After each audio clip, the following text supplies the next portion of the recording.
Pemirsa, BPOM mengungkap praktik peredaran produk sekretom ilegal di Magelang, Jawa Tengah.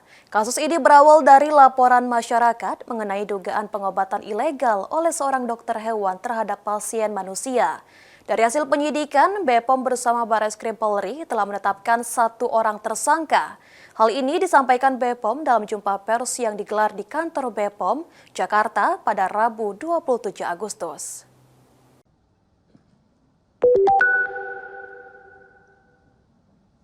Badan Pengawas Obat dan Makanan (BPOM) menggelar jumpa pers di kantor BPOM Jakarta Rabu 27 Agustus terkait hasil operasi penindakan farmasi biologi ilegal berupa sekretom.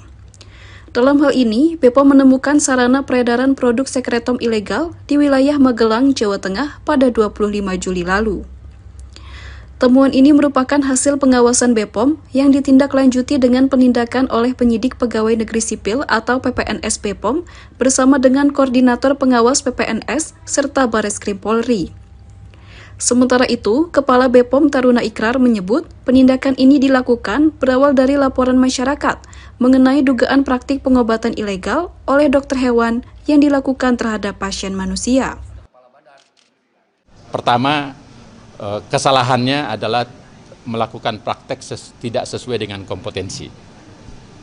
Yang kedua, tidak memiliki izin pelayanan atau izin. Kemudian yang ketiga, fasilitasnya tidak memiliki sertifikat.